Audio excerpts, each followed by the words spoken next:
అందరికీ praise lord.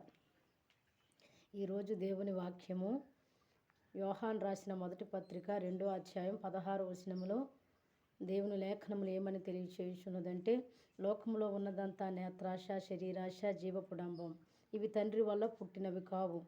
అంటే ఇవి తండ్రి వల్ల పుట్టినవి కావు. వీటిలో ఉన్న ఇది ఏం చేస్తుందంటే మనిషిని భ్రమపరుస్తుంది.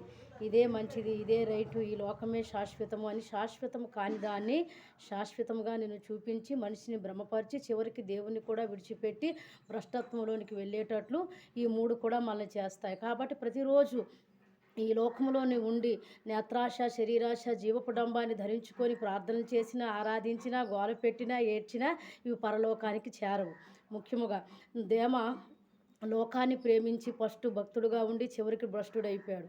కానీ మోషే అయితే ఈ ఐగుప్తు సుఖభోగాల కంటే ఈ మనుషులతో నాకు నింద, బాధ గొప్పదని ఎంచుకున్నాడు. అంటే ఈరోజు మనం ఏమి ఎంచుకుంటున్నాం అనేది రేపు అది నీ భవిష్యత్తుని నిర్ధారిస్తుంది. కాబట్టి అబ్రహాము తండ్రిని విడిచిపెట్టాడట, ఇంటి వారిని విడిచిపెట్టాడట, ఊరిని విడిచిపెట్టాడట, పిల్లలు లేరు, గుడారాల్ని మార్చాడు, ఎన్ని చేసినా దేవుని కొరకే పరిగెత్తాడు. కాబట్టి ఆయన విశ్వాసులకు తండ్రిగా అయ్యాడు. ఈరోజు నువ్వేం ఎంచుకుంటున్నావు? నూతన సంవత్సరానికి వెళ్ళే ముందు ఇన్ని రోజులలో ఏమి ఎంచుకున్నావో, కానీ నూతన సంవత్సరంకి వెళ్ళేటప్పుడు దేవునితో నేను కనెక్షన్ కలిగి ఉండాలి, దేవునికి విధేయత చూపించాలి, దేవుని చిత్తం చేయాలి, నేను మంచి వాటిని ఎంచుకొని దేవుని సంతోషపరచాలనే ఉద్దేశములు కలిగి భక్తిలో ముందుకు మనం అందరం సాగుదుము గాక.